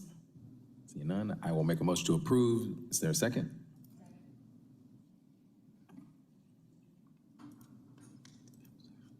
The vote is open. The vote is closed. 6 yeas, 0 nays. This item is favorable. That takes us to Section I, Resolutions. Item number 9, 25R4218, a resolution by Councilmember Michael Julian Bond requesting that the Department of Finance, the Department of City Planning, and the Office of the Mayor conduct a study to evaluate funding mechanisms for areas within the City of Atlanta designated as redevelopment areas under the Redevelopment Powers Act of the State of Georgia and for other purposes. Now, a motion to approve by Councilmember Bond. I will second. Can you please open the vote? The vote is open.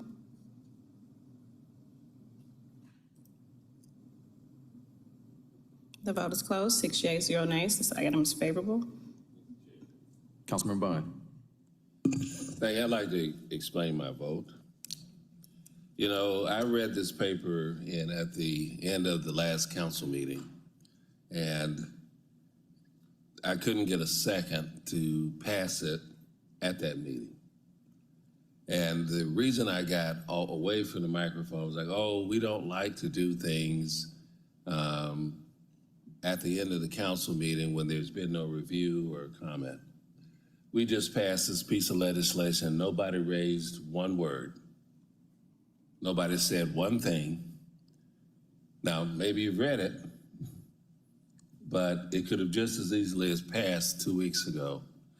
And I said that to say that sometimes the dogma of council can interfere with what's best policy for the council. And the commentators that were here today that wanted to talk about redeveloping communities, making sure that the community had a place at the table, et cetera, using all the tools available to help to rehab the communities, that's what this paper is about. It can help to support those neighborhoods who are away from, I guess, downtown and the concentration of TADs, redevelop their communities by using tools that have literally been on the books for decades, but it's not really a part of the conversation. So having said all that, I voted yes today to support the paper because I believe that the deliverance of some of these issues that were raised by some of the commentators and speakers today is already in our hands. We just have to stop conflating issues between TADs, TIFs, and other misinformed positions on why Fulton County has done things, or why the school system has done things, or how we might, quote unquote, hurt the school system or hurt Fulton County by continuing some of our economic development practices. You know, I heard a lot of conflating incorrect information over the last 2 weeks when I heard speakers speak about some of these issues. And so, Mr. Chair, I don't know if you'll be chair next year or if any of us will be on this committee, but I would humbly submit and suggest that there's a work session done to explain all of these various tools, and perhaps even, if time allows, the history of how we got here. Because from what I've heard from the public, and even from some employees, they simply don't know.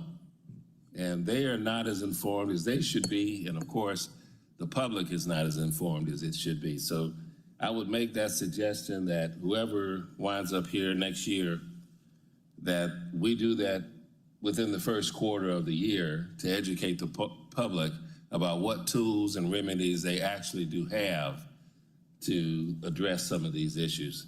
And with that, I will withdraw. All right, thank you. I think this is a great suggestion. Questions, comments from colleagues?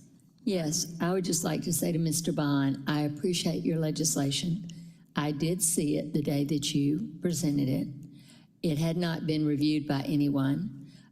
As you know, we have all, including you, when I put the paper together for the Neighborhood Reinvestment Initiative Commission, and you were on the original paper that then was substituted. You were then on the substitution, and I welcomed your support and I welcomed your signature. We were in the middle of an awful lot of discussion about the papers that were before us. And so to have the entire council vote in the middle of other papers that were pertaining to everything we've dealt with today at that point in time, at the end of a meeting when people hadn't known. It was not disrespect. It was confusion and a better trying to figure out where it fit in the scheme of things. Since then, I understand that it's IRFA that you're referring to, and I understand that. I know that there's been some depletion of those funds, and so we do have to figure out with the current federal administration and with the tools we've had over the years where they are right now. With where we are today, with the NRIC, the Neighborhood Reinvestment Initiative Commission, we know that in January they're going to get together, and between now and January there's a lot of work to be done on coming up with exactly what you're talking about, which is a primer for that commission so they can be effective and be helpful with us in coming up with how we are going to make sure that every neighborhood in the city is safe, is prosperous, and is connected to good resources. So I look forward to working with you on that, whether I'm on this committee next year or not. Well, just quickly to respond, I wasn't saying what I said because I felt disrespected. What I was actually trying to make 2 points. One point is that we often, as a body, refer things to committee under the premise that we say, well, we don't want to introduce things at the end of the meeting because it ought to go to committee. Then when it ends up in committee, nobody says a word. We actually had done more work between the time that was introduced and today. So that might happen sometime. My colleagues and I have been working on funding mechanisms, on TADS, pretty much nonstop between that day and today. Well, again, Ms. Norwood, I was making 2 points. One is that the practice of automatically or shying away from approving things at the end of the meeting for any paper, regardless of subject matter, right, ends up in a committee, and then when it gets to the committee, nobody says a word. It just gets approved, right? So I was making that point. There we go. And then the second part was about what we're talking about. Mm-hmm. So that was my first point, and that has gone on throughout the term, and I don't understand why council members would give up an option. I can only speak to the one that I'm referring to. No, that is the reason that you brought up the comment. So No, I was. can we move on? Yep. Please. Well, if I could if I had the floor and I listened to you speak, and if I could just conclude my comment, I'm just trying to clarify what I was doing.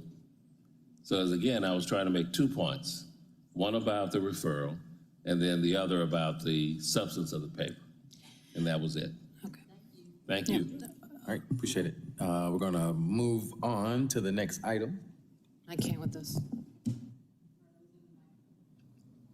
Item number 10, 25R4220, a resolution by Councilmember Michael Julian Bond authorizing the mayor or his designee on behalf of the city of Atlanta to execute an encroachment agreement with the Georgia Historical Society for the purpose of installing a historical marker at Robert W. Woodruff Park located at 91 Peachtree Street, Atlanta, Georgia, 30303, to highlight the history of the Atlanta student movement protests at Rich's department store and describe the impact of that protest on shaping Georgia's history and for other purposes.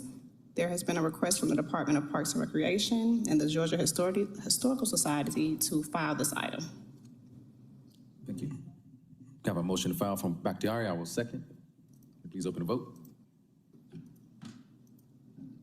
The vote is open.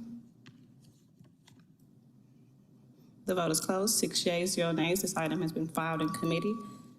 That takes us to item number 11, 25R4235, a resolution by Councilmember Carden Wickoff authorizing the mayor on behalf of the city of Atlanta to accept a donation of enhancements and site improvements valued at approximately $185,000.00 from the Atlanta Hawks Foundation for Central Park, located at 400 Merritt Avenue Northeast, Atlanta, Georgia, 30308, for the purpose of improving the outdoor community basketball courts and for other purposes. I'll make a motion to approve. Is there a second? Second by Norwood. Can you please open the vote? The vote is open.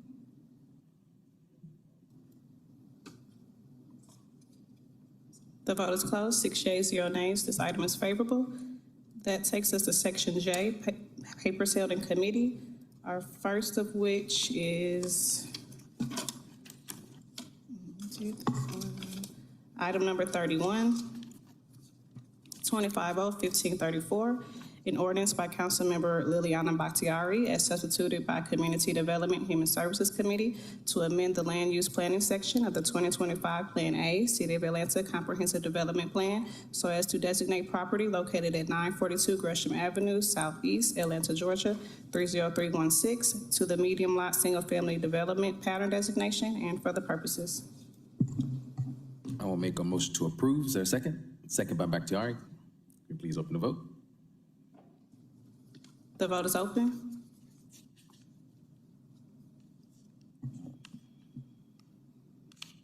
The vote is closed. 6 yeas, 0 nays. This item is favorable.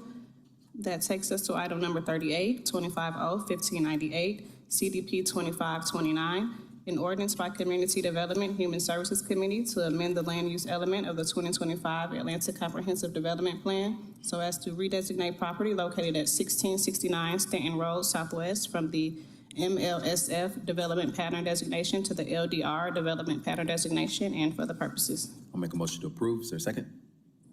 Second by Norwood. Please open the vote.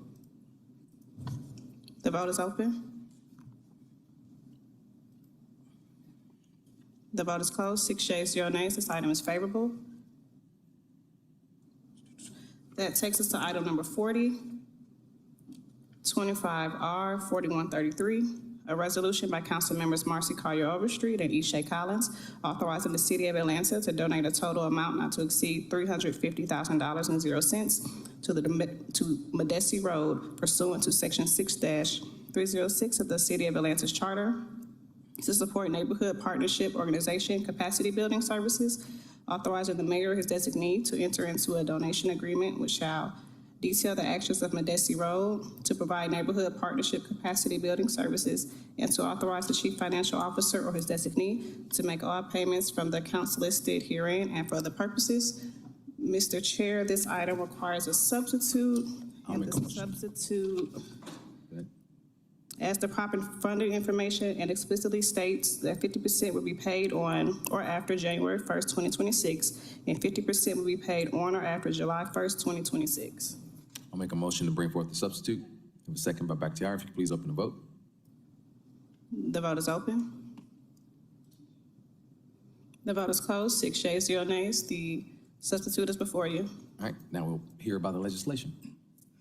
Absolutely. Thank you, Council. Jay Matthews, Department of City Planning, and also representing the Office of the Chief Policy Officer for NRI Neighborhood Reinvestment Initiative. This particular piece of legislation is to, of course, give the donation of $350,000 to Medici Road as a nonprofit or neighborhood partner organization on the Campbellton Road corridor. Previous NPO organizations that are partnering with us in our NRI areas received $250,000. However, Campbellton is a corridor in 2 separate neighborhoods. So that covers east and west, and we will have one nonprofit partner organization for that area. Thus, the legislation before you today. All right, thank you. Any questions, comments? Thank you. So I'm sorry, what exactly are they going to do? And so this is capacity building, similar to what our other NPOs do. For instance, we have Westside Future Fund for English Avenue, Vine City. We have FCS for Thomasville Heights, the West Hallowell Foundation. And so really they help us galvanize the community. We're doing affordable housing, as well as partner services, people-based services. Just to be that nonprofit partner organization along Campbellton Road. The previous or the other nonprofit partner organizations in the NRI areas have been up and running for about 2 years now. Campbellton is one of the 2 that we have not had an NPO in place. And so we're happy to have Medici Road come along to provide a proposal that we think is fit, and will provide those services for that particular area in this NRI NSA. Motion to approve. Got a motion to approve. I will second. If you can please open the vote. The vote is open.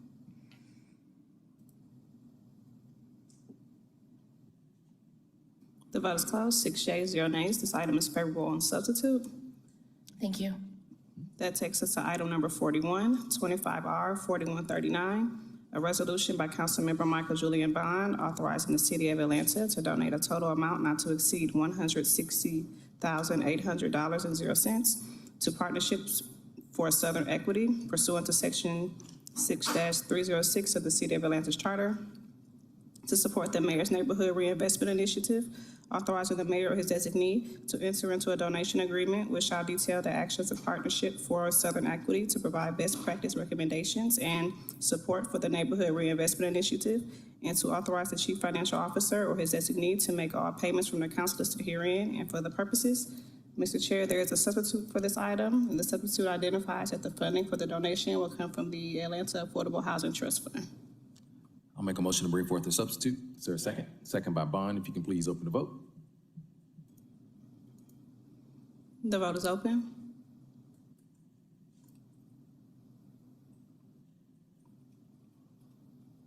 The vote is closed. 6 yeas, 0 nays. The substitute is before you. Thank you. It's a motion to approve. Got a second? Can you please open the vote?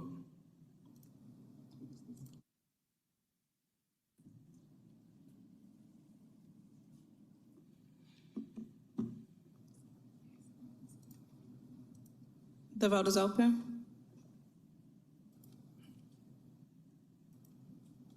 The vote is closed. 6 yeas, 0 nays. This item is favorable on substitute. That takes us to Thank you for section. joining us. That takes us to Section K, walk-in legislation. AMS ID number 39234, a resolution by Community Development and Human Services Committee authorizing the mayor or his designee to add funding to the RFP number listed, managing general contractor services with Lychee Soco, in an amount not to exceed $434,425.00 for the purpose of revitalizing Springvale Park on behalf of the Department of Parks and Recreation, and authorizing the Chief Financial Officer to make payments from the accounts listed herein and for other purposes. Deputy Commissioner Williams, tell us about this walk-in. Why today? Why today? Good afternoon. Thank you for having me, Councilman Winston and chair members and committee members. This piece of legislation is a long time in the making, bringing together different funding sources to work with the community to revitalize the lake or pond at Springvale Park. We've been working on funding sources for a while, dovetailing them all together into our general contracting fund so that we can get someone on board. And basically, it's a dredging project with the ecological restoration component as well. Any questions, comments?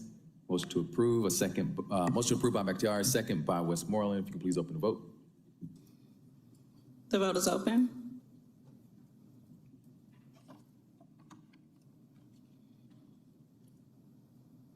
The vote is closed. 6 yeas, 0 nays. This item is favorable. Thank you. Thank you, and That concludes our legislative items. That's it. Councilmember Westmoreland. Thanks for being a great chair this year. Appreciate you. Thank y'all for being a great committee. 2025 has been great. Hope to see y'all on some You, Chair meeting together Winston. next year. Thank Appreciate you, and y'all. thank you to colleagues. Thank you.